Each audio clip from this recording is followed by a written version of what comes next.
Oh, what is up, everybody? I hope you are having a fantastic evening.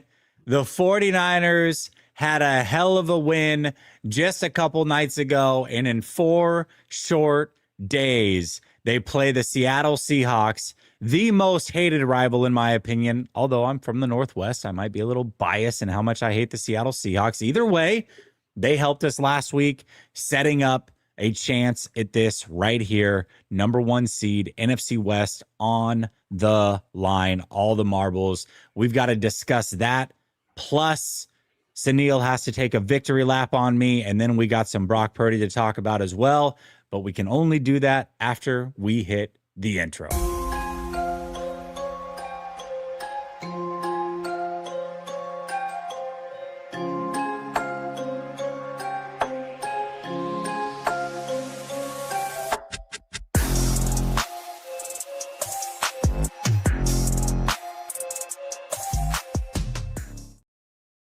All right, welcome back to Last Second Sports, where we are giving you our take down to the last second. And as I said, it's Tuesday, which means I got Sunil in the building. What's up, Sunil?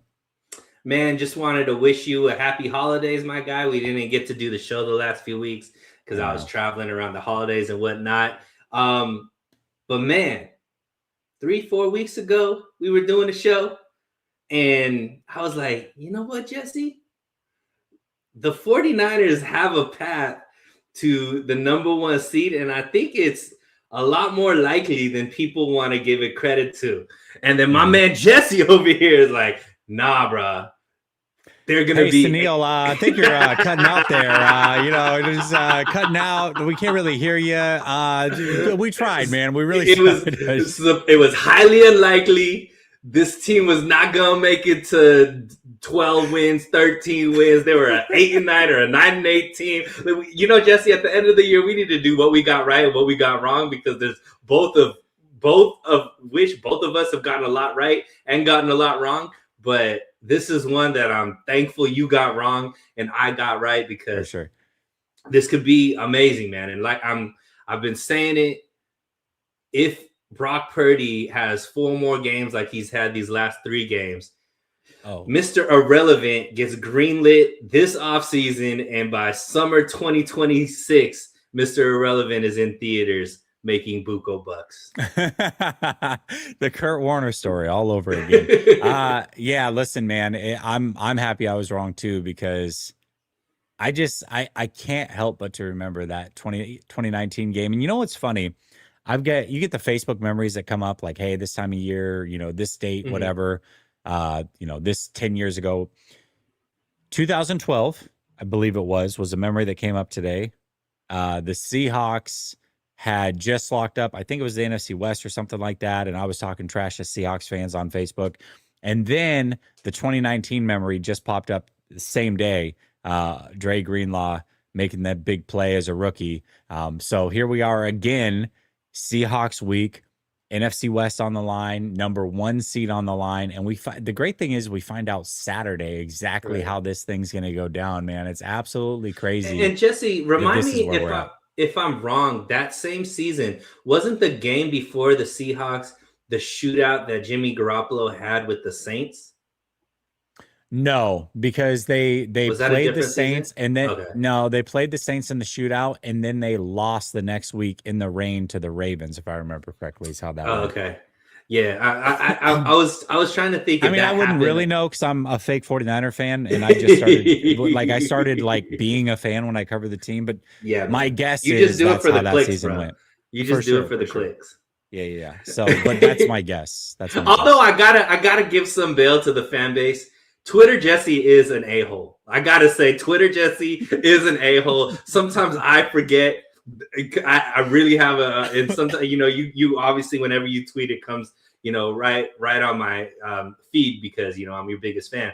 And I'd be like, Jesse, what the hell? Like, dude, like, you are an a-hole for real. And then I realized, okay, I know this guy. Let me just woosah it and not get triggered, because he does it for the clicks.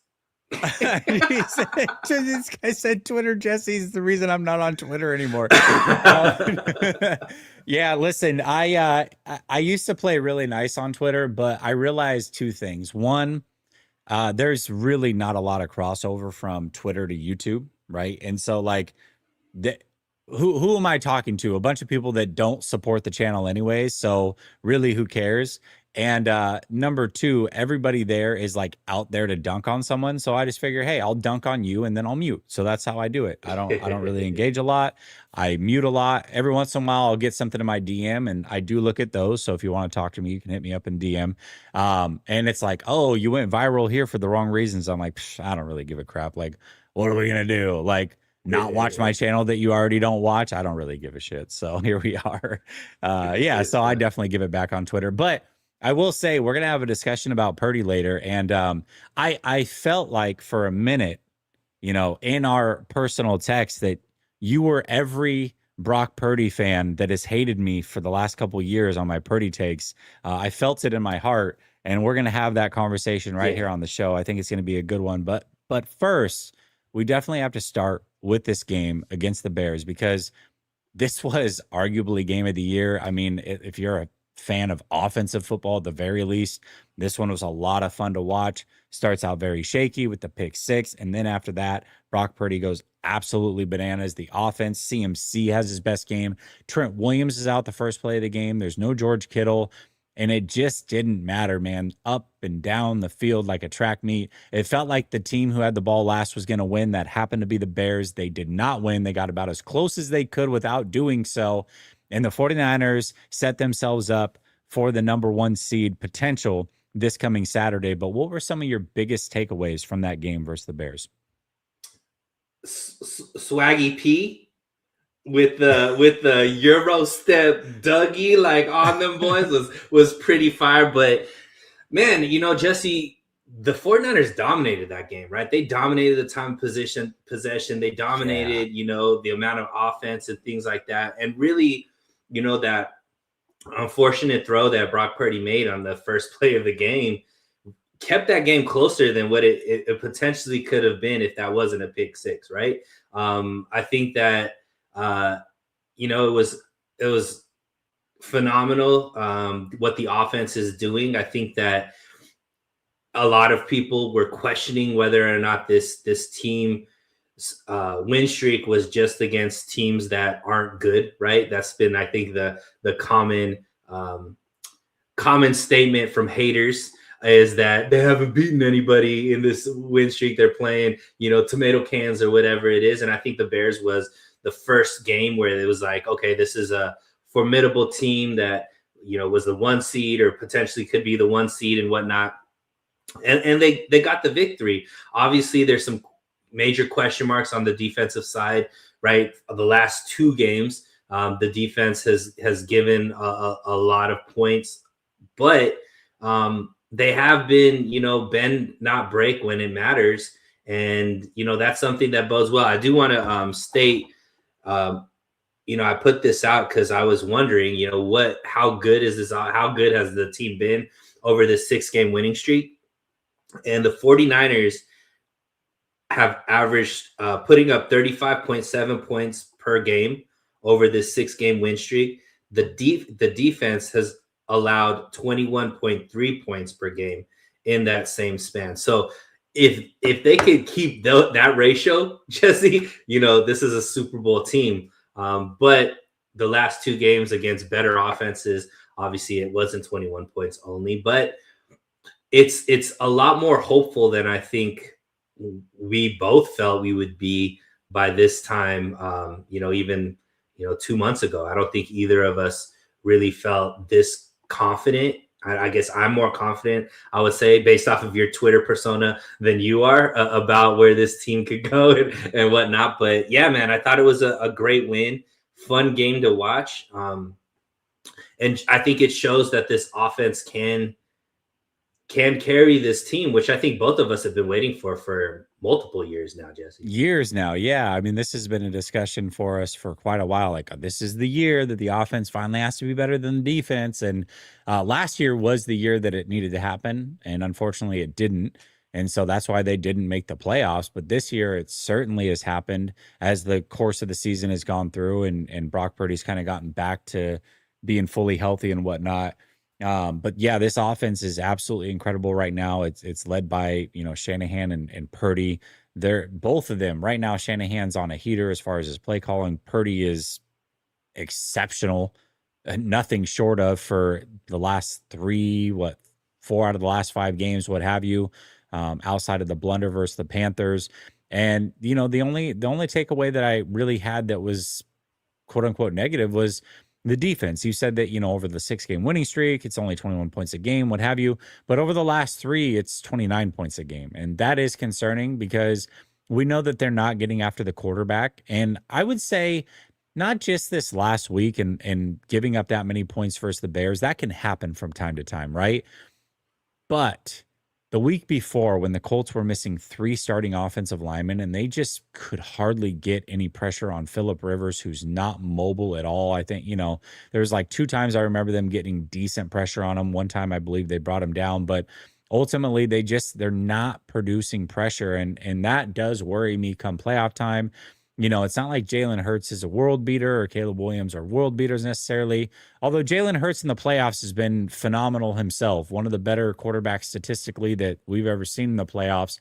I don't know that will continue, but if you give him 7 seconds to sit back there, I mean, eventually people are going to come open, and that does worry me a bit.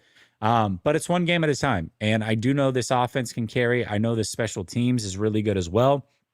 I also know that no other team is without their own flaws. And so the 49ers have as good of a chance as anybody as far as I'm concerned. It's just the defense that I go, oh, they're equally as bad as the offense is good, in my opinion. Yeah, what's unfortunate, Jesse, is I think most people, if you said this defense is struggling because they can't stop the run, people would be like, that makes sense. But the fact that the secondary isn't showing up as well as we thought they would, that I think is what's really unfortunate, because it just shows that this defensive kind of philosophy is really built through the defensive line. And if you can't get pressure, it opens up some holes with guys having to, and you can't really blame a corner. Corners aren't meant to, to defend a receiver for 4 or 5 seconds or whatever the time period is. But, it is unfortunate. Obviously we've lost a lot of talent, but the secondary necessarily hasn't lost talent. And we thought that, the secondary would be much better this season. And it hasn't shown up. Maybe it's because there's no pressures. Obviously that makes it harder for the secondary, but I do think, Jesse, going into next season, everybody, I think a lot of people are like offensive line. It might be receivers and secondary in the first few rounds, just because, that might be the biggest needs for the 49ers. Well, speaking of secondary, and this wasn't something that we were going to discuss, but we might as well talk about it because he is out there. Trayvon Diggs did just get released by the Cowboys. He's looking to join a playoff team for this run here. He's certainly not what he was a few years ago. I mean, he was a Pro Bowl player, led the league in picks, what have you. He's definitely had some injuries since then, and he's cut for a reason, even though they just signed him to a big deal. But I don't think it would hurt to kick the tires on Trayvon Diggs. Like, what do you think? Should they at least bring him in for a visit or let him be? I think, I think you bring him in. I think you say, hey, man, can you play safety? And I don't know if you can make that switch, mid, like at this point, right? But I think Diggs obviously is a ball hawk, right? We know that he has a knack for being where the ball needs to be, but his injuries has taken away some of his athleticism to really stick to these elite receivers. Because look, every team you're playing has some elite receivers. Unfortunately, the 49ers aren't one of them, but most of the other teams that you're playing are going to have these elite receivers. But, if Diggs doesn't have to worry about, covering one-on-one as much and could be more of like a free safety and just kind of be where the ball is, that might be something worth bringing in. And it would be kind of like a rental, right? Just a few games, playoff run. If he's healthy enough, I would at least ask him if that's something that he'd be willing to do. I've had two people on Twitter, one in my mentions and then one DM me today and talk about Justin Simmons. If you want a safety, talk about a guy who's just a couple years removed from being one of the better ones in the league. He's still just 32 years old. Maybe kick the tires on Simmons. Maybe he can help you for this run. Yeah, because I think that's really more where the 49ers need help, I would say, is safety. I think corners, you just got to stick with who you have. But safety, that's where I'd really want to maybe get some upgrades, because some of that safety play has not been good. Yeah, most certainly. All right, you had a blind reveal game that you wanted to play. Man. I listen, I don't know exactly what's going to go into this, but I do know I love games. So I'm excited that you got this one for me. I put this together, and both of us are big fans of First Things First, and unfortunately we do not have the production team that they have that can put together these graphics for us. But I wanted to play a game with you, and basically is going to be, I'm going to put up per game stats. These are going to be quarterbacks, and I want you to choose which quarterback you would want based off of what their stats are this season. And this is all per game, because some of these quarterbacks haven't played the same amount of games, so I think total stats is not fair. So we'll start quarterback A, averaging 224 yards per game, 2 touchdowns, 0.6 turnovers per game. Quarterback B, 265 yards per game, 2 touchdowns per game, but 0.75 turnovers. So relatively similar, but one is obviously putting up more yards than the other one. Just based on, obviously, there's a lot more to the picture, but just based off of the stats that I've listed, quarterback A or quarterback B. I'm really not a big yards guy. Yards don't move me. If the touchdowns are the same and the turnovers are higher for one guy, I'm always going to go with the guy that protects the football. So give me quarterback A. Okay, quarterback A. All right, let's do this. So quarterback A, and now we're going to go versus quarterback C. Okay. Quarterback A is still 224 yards per game, 2 touchdowns, and 0.6 turnovers per game. Okay. Quarterback C, 276 yards per game, 2.1 touchdowns per game, with 1.2 turnovers per game. So quarterback A. Quarterback A still? Yeah. Oh, that's half the turnovers. Yeah, of course. Okay. Let's do this. Quarterback A, 224 yards per game, 2 touchdowns, 0.6 turnovers per game. Quarterback D, 229 yards per game, 2.4 touchdowns, and 1 turnover per game. So you're getting a little bit under half a touchdown per game more, but you're getting half a turnover more.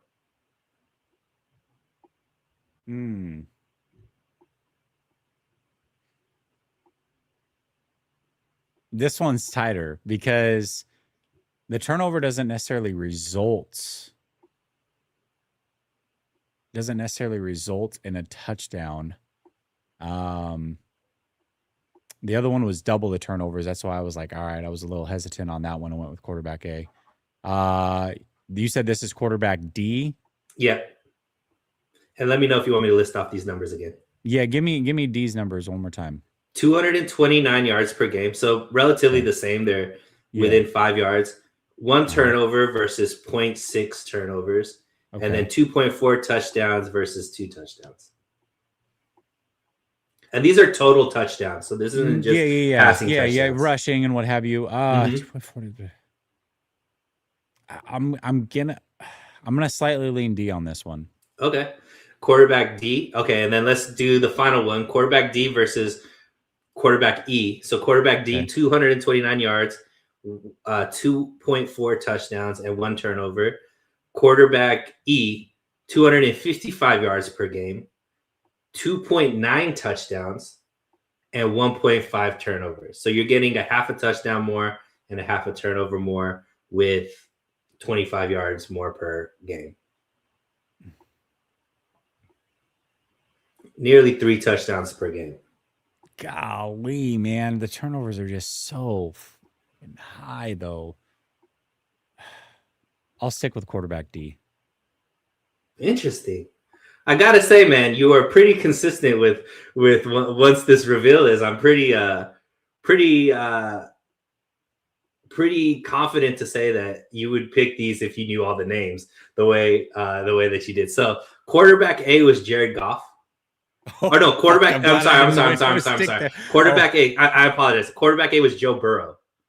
Quarterback A was Joe Burrow. So you picked him over Jared Goff. That was quarterback B was Jared Goff. Okay. You picked Joe Burrow over Patrick Mahomes. Okay. You picked Josh Allen over Joe Burrow. Okay. Classic. And then the one that I thought was going to trip you up, you picked, but you ended up picking Josh Allen over Brock Purdy. So Brock Purdy's number. But it was close. Like I almost went with Brock in that scenario. Exactly. So I wanted to do that game because I think sometimes, when you put names to it, it kind of it overshadows maybe what the results are.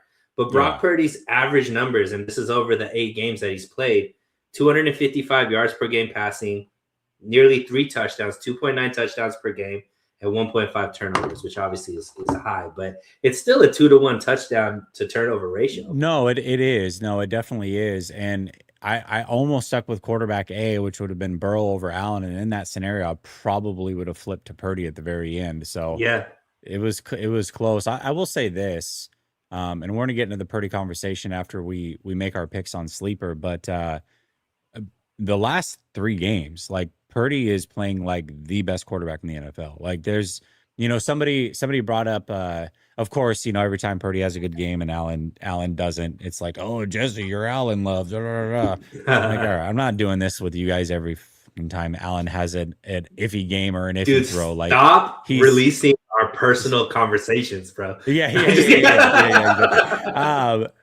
Like, I'm not doing this every time. It's not an indictment on an MVP of the NFL. Like, I'm just not doing it. But the reason I bring all that up is because, I was like, yeah, absolutely. Like this week, Purdy played way better than Josh. And really for the last 3 weeks, I don't think it's far-fetched to say that Purdy's been the best quarterback in the NFL for a 3-week stretch. So, he's playing phenomenal football. And as the season goes along, those numbers that you talked about are getting better, especially the turnovers. That's the biggest one. Because for me, it's like, as much as I love Josh Allen, like the turnovers for a while were a problem. But even then, it's like, okay, well, yeah, they were higher, but he's still leading the league in touchdowns. So you can, kind of justify that a little bit. Brock Purdy for a minute there, like had almost as many turnovers as touchdowns. And then the last few weeks, he's just widened that gap significantly. And the numbers are starting to look a little bit more normal. And that's really because he's on this 3-game heater. And this 3-game stretch is as good as anybody in the league right now. So he's playing really, really good football. Thanks for putting that together. I do love those blind reveals. They're a lot of fun for sure. And I think it's going to help me out with my arguments moving forward because of how close you were. I thought I could get you on that one, honestly. Yeah. It's kind of backfiring a little bit, but it was close enough to where I think it could still give me some I think it is funny, though, after all of that, I still ended up with Josh Allen. That's Josh so Allen. Funny. Yeah. That's why I'm like, man, this guy really does love Josh Allen. No matter what, man, you can't get me off by Josh Allen. Even on a blind date, he's still choosing Josh Allen. Okay, who's behind door number 4? Wow. Okay, yeah, I would love to go on that date with you. Who is that? All right, let's make some picks here for Sleeper. Get a 100% deposit match using promo code LSS when you deposit $100 or less. And right now, if you use my promo code, you deposit at least $10 and get that $10 deposit match. You can deposit more if you want and get more of a deposit match. You will be entered in to win a Bosa Rivalries jersey, which I will be giving away on New Year's Day to one of the lucky entrants. So I would suggest if you're on the fence, now would be the time to do it. You use my promo code, you DM me or you email me a picture showing proof you've done so, and I will enter you in to win that jersey on New Year's Day. Link is pinned to the top of the description. Check out Sleeper, use that promo code. All right, let's make some picks for Saturday real quick. CMC, do you believe that he scores against the Seahawks? Of course. He said, of course. I agree. Brock Purdy, 242.5 passing yards, more or less? Seattle has a good defense, man. But I'm going to go with more. Okay, I like this. Let's go JSN. Yes. Demo, we know, wants to cover him all game. We don't know if he will get his wish, but does he score? I love Demo, but yes. Jackson Smith and Jake is going to score.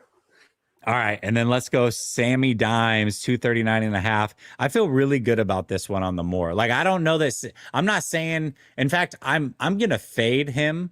Like, if this was a turnover, more or less on like 1.5 turnovers, I'd probably take the more. But 239.5 passing yards against this defense right now, I feel like is like shooting fish in a barrel. But because the only way the 49ers win this is if it's a shootout, right? If this is a defensive struggle, the 49ers are gonna win this game. Yeah, I agree with that. Let's actually go one more. Let's add in the kicker. Eddie P, 1.5 field goals made, more or less.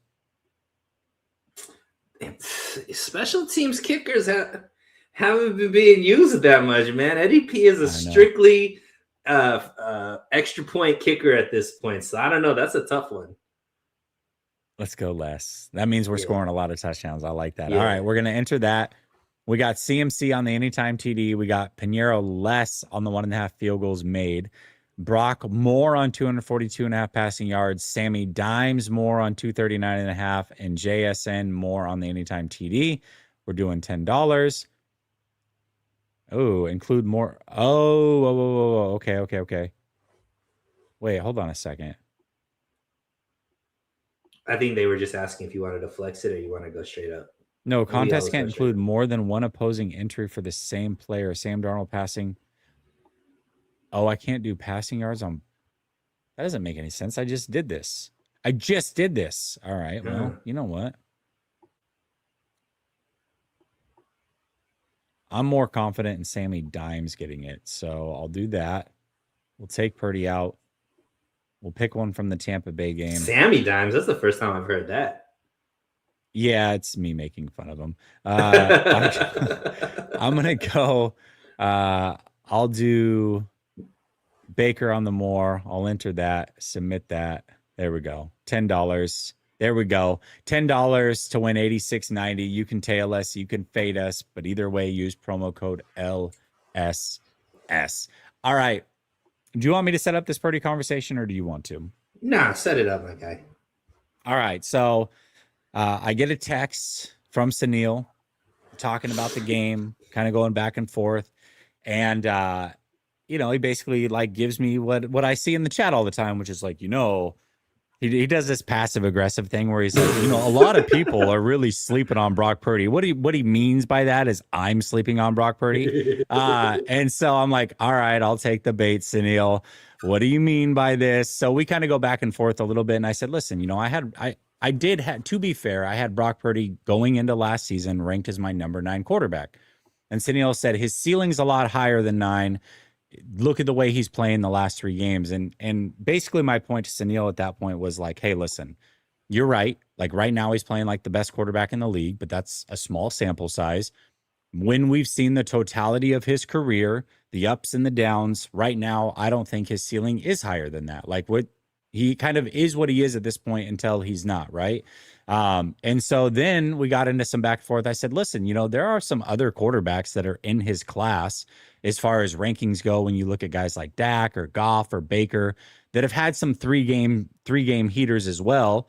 And so anyways, that's kind of where we ended it. We went back and forth. I showed some stats of guys that went on 3-game vendors.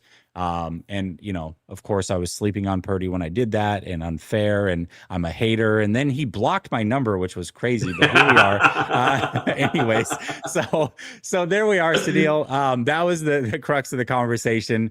I know that we both wanted to continue it here on the show. Yeah. So let's bring people up to speed, man. How did you want to discuss this? Yeah, man, and I think that ultimately, what my major point is with Brock Purdy is, and let me, we didn't go into all this, Jesse, but let me tell you about what I was thinking about when I even texted you in the first place. Both you and I wanted um, the 49ers to make Brock Purdy play out this year, right? Correct. And then based off of how he did this year, decide whether or not they want to sign him or not. They ended up Yes. signing him, and at the time, I think a lot of people, including myself, were like, "Man, that's a lot of money." But to John Lynch's credit, and I'm very critical of John Lynch because of his inability to draft in the first 3 rounds. But he said that along the lines that this is our guy, and they were thinking that you lock him in now, this contract is going to look better as time goes on. And based off of these last 3 games, I think they're right. You know what I mean? And based off of how Purdy is looking, and obviously there's still games to go, but you would think that based off of what we've seen over these last, this win streak, that $53 million, if they were to sign him now, it'd probably be more than that based off of how he's playing. So that's where it came from. And how that transitioned for me is that, do I think Brock Purdy's the best quarterback in the league? No, right? I still think the top four are the top four. And for me, the top four, Mahomes, Allen, it used to be Lamar, but I don't know, Lamar and Joe Burrow are those four that, unquestionable. Lamar, a little bit questionable now. Obviously, it's injury, so give him time to get healthy, and let's see if he could still play the way he is. Joe Burrow also dealing with injuries, but top 7, Jesse. I think outside of and maybe outside of maybe now it's just Patrick Mahomes and Josh Allen. I think that you could debate Purdy being a top 7 quarterback. I don't think there's anybody that definitively has a resume that's just like that much better than what Brock Purdy has put, as far as all these other quarterbacks have these ups and downs and things like that. But the peak, the ceiling, right? The best we've seen them play. Brock Purdy, to me, these last 3 games is putting up things that, in a way, when you put it under context about who's missing on the team, who the talent is around him, how he's doing it with his legs, with his arm, the excitement in which he's doing it, the style in which he's doing it. To me, I think that this 3-game stretch there's not many quarterbacks that you can say I've seen a 3-game stretch as good as what he's done these last 3 games. And that was kind of where it was coming from. I know through text, it doesn't always come across with the nuance. Yeah. So, I mean, let me ask you this: before this 3-game stretch, where would you have ranked him? As far as like this season, I mean, you have him number 7 right now, top 7. No. Yeah, I have him top 7.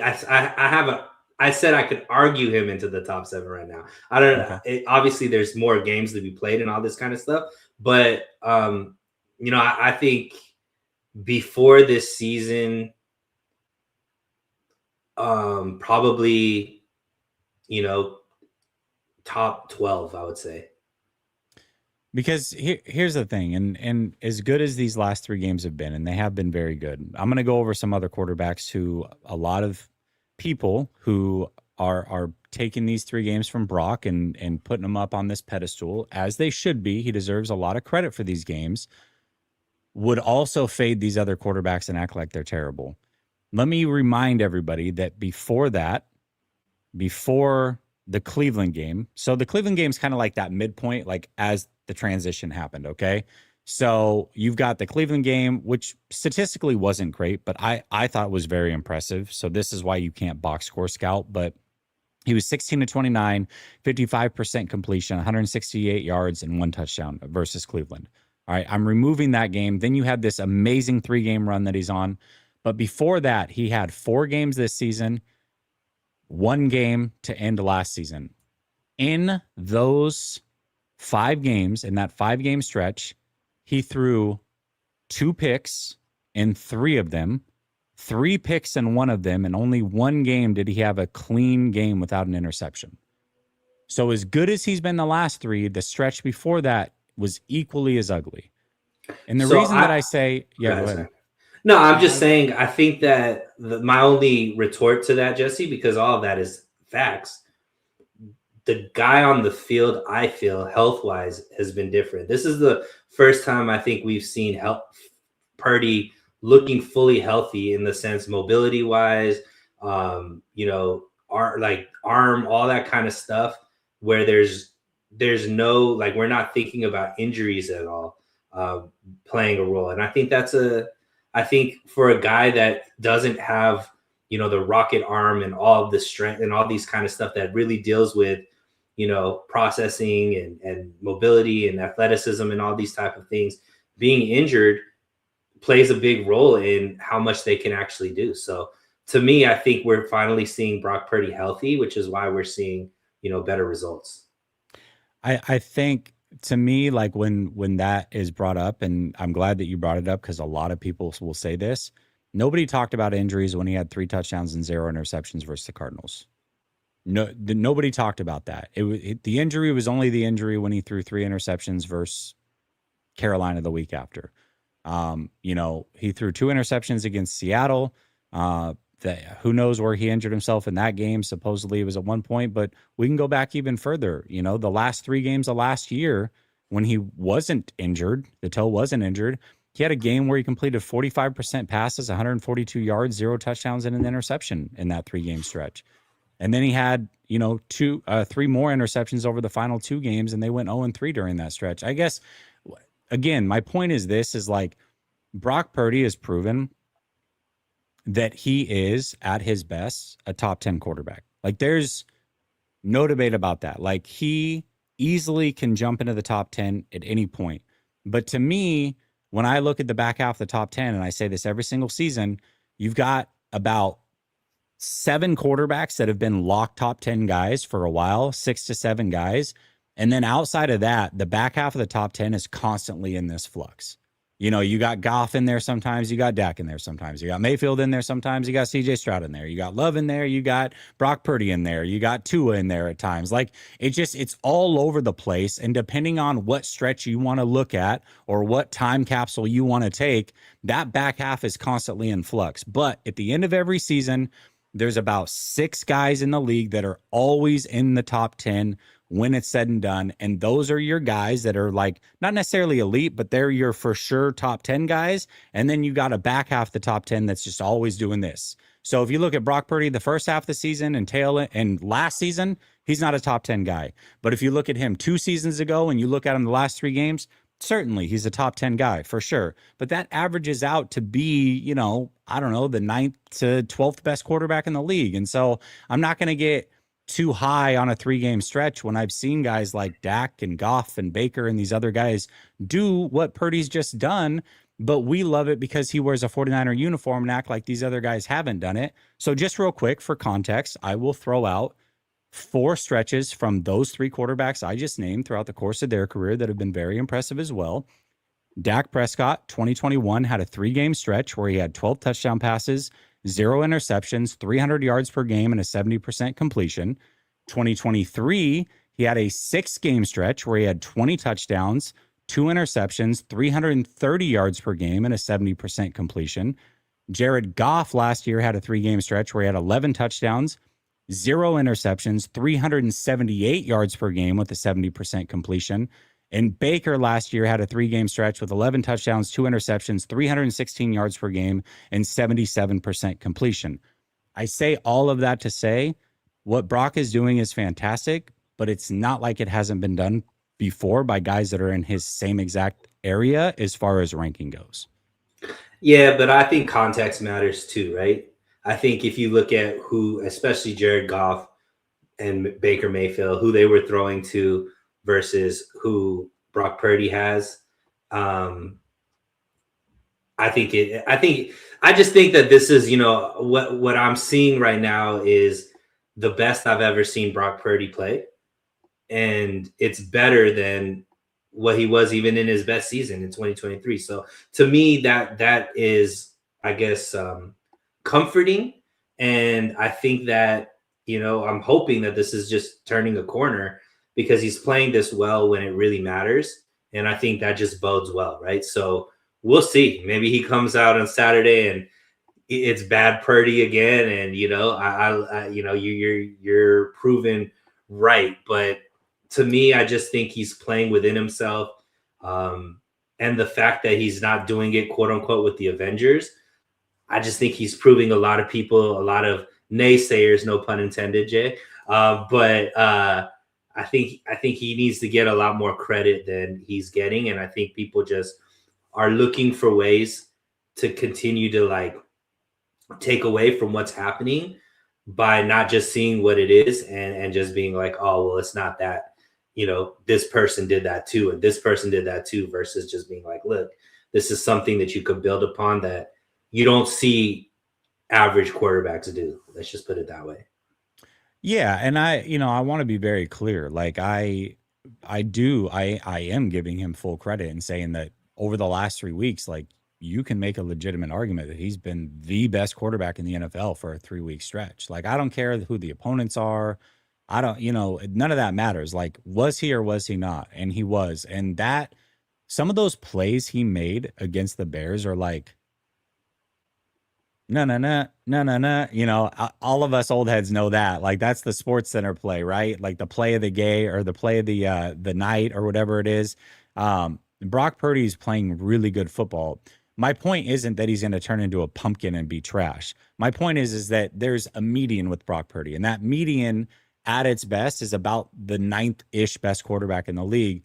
And for some reason, it's an indictment on me to say, oh, he's the 9th best quarterback in the league and, you're a hater and all these things. And it's like, all right, well, if we can't have objective conversation and we're just going to say after a 3-game stretch, he's the MVP of the league and he's better than Josh Allen and better than this and better than that, which I know you're not saying, but I definitely do see this a lot.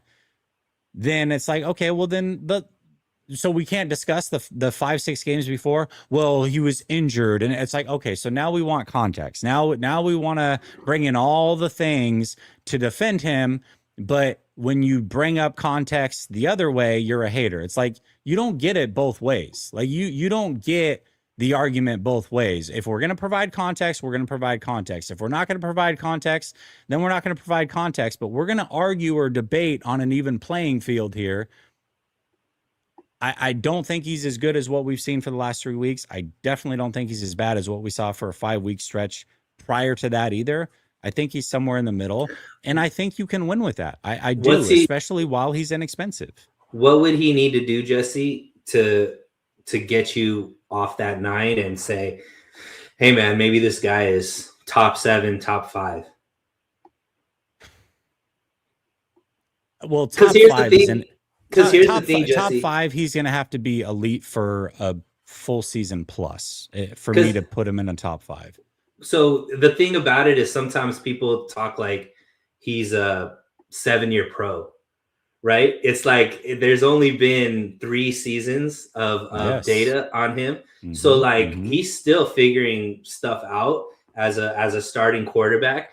And because he's had so much experience, playoff runs and things like that, I also think that people think that he just is what he is versus saying, hey, he's still learning how to be a pro, learning how to be a better quarterback and things like that. I think there's a distinct difference between his decision-making after that Carolina game versus before that Carolina game. I think that, I think that, I don't know.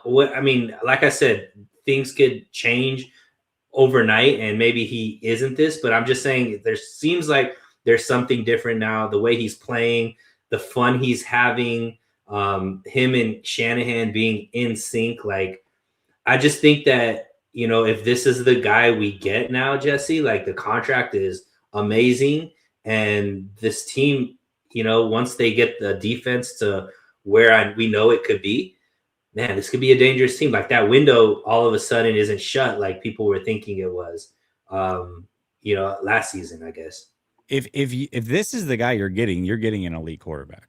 Like let's just be very clear about that. Like this guy right here for this 3-week stretch is an elite quarterback. if that's who you're getting, and that by the way, that doesn't mean you have to do that every single week. But if you get this guy for 12 out of 17 weeks next year, and you get maybe 2 bad weeks and then, 3 other weeks that are like, decent, but not, not like this, then you have an elite quarterback on your hands. Like that's how you earn elite status. That's how you ask how you get into the top 5. That's how you do it right there. Like you put together a season where this is who you are for a majority of the season. But to your point, he's not finished. He's not a polished quarterback, but this happens in the inverse as well, where we have a sample size of what we have with Brock Purdy, which you're right is not necessarily a finished product, but we've got about 50% of that being bad play and 50% of that being good play. And for some reason, the good play is supposed to far outweigh the bad play, and we're supposed to act like the bad stuff didn't happen because he does have 7 years of great play, and that's also not the case. Like this, right. This I can play that both ways. You see what I'm saying? So For sure. No, I don't think he's a finished product. I do think that there's room for improvement. If this is who you're going to get, not only do you have a chance to win a Super Bowl this year, you're probably going to win a Super Bowl this year.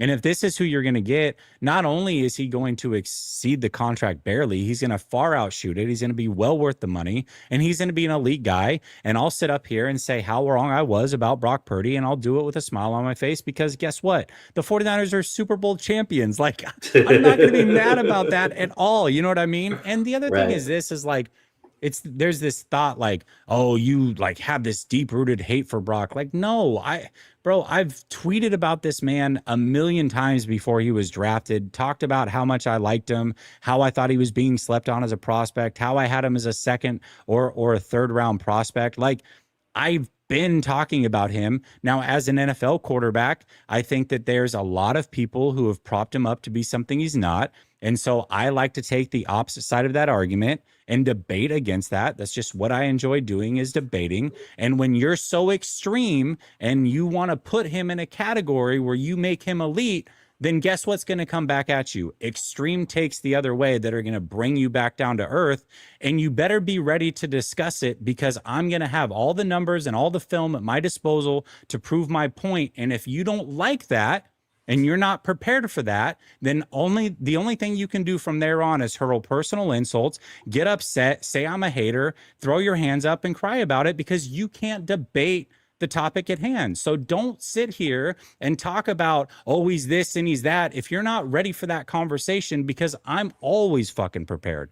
So people don't like that. That's really what it comes down to. There's no personal vendetta. I've said a million times, Brock Purdy's a Christian. He's a man of God. I love the way that he plays with his swag. I love his personal style. He's settled down, gotten married, having a kid. Like, there's a lot of personal things that I respect about Brock Purdy, but when I'm judging him as a player in the conversation, is he elite or is he not? If that's the conversation at hand, the conversation for me, or the answer to that, is no, he's not elite. And I'm going to tell you why he's not elite. And that's all that it is. There's nothing personal against Brock Purdy.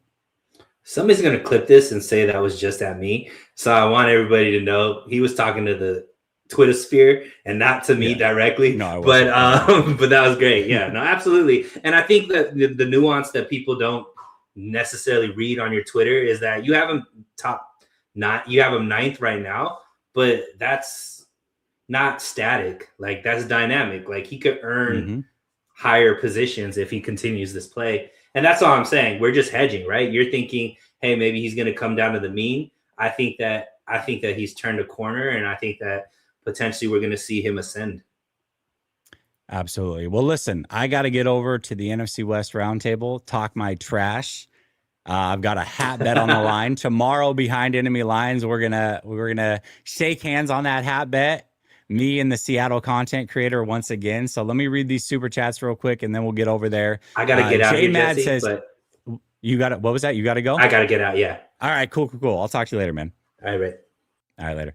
All right. J-Mad says, everyone's take is that San Francisco and Seattle will win because of their offense and defense, but no one is talking about special teams. Everyone is overlooking the top 2 units in the NFL. This is a good point. Seattle's number 1 and the 49ers are number 2. Does that come into play? KFW says, I hope BA calls Kyle and begs. He can't. They put him on a reserve list where he can't play the rest of the year, unfortunately. So, oh, and then it said Brandon Dawn. All right, all right. I see where you're going. Okay, okay. I like it. I like it. He says, also, is Renardo Green a bigger piece than what we thought? Man, Renardo Green's a good coverage player, a pretty good coverage player. I like Renardo Green. It would be nice to have him back. He's certainly better than Luter, in my opinion. Ranked top 6 quarterbacks. The other 26 you rank by play caller. Yeah, I mean that's a good point, right? Like you've got those guys that are mainstays in there that have done it year after year after year, and then the other guys, it all depends on their play caller. So that's kind of fair. Boxing Fan says when Brock is at his best, he's top 12, and I think the ceiling is top 8. That's fair. I think that's a totally fair take. Totally fair take. I had him at his peak at 9. And I think when I said that, I said I'll hear an argument where you have him anywhere from 7 to 12. Or 8 to 12, I think is what it was. 8 to 12, which is exactly what you're saying. So, yeah, I mean, I think the law of averages on Brock Purdy has him in that range. And I think that's fair to say. But, saying he's elite based off of solely a 3-game stretch, I just gave you guys in Goff and Dak and Baker that most of you guys would say aren't good quarterbacks. So, what am I to do? So either way, got to get over to the roundtable. Talk soon tomorrow. Behind enemy lines. Can't wait for that. Much love. Peace.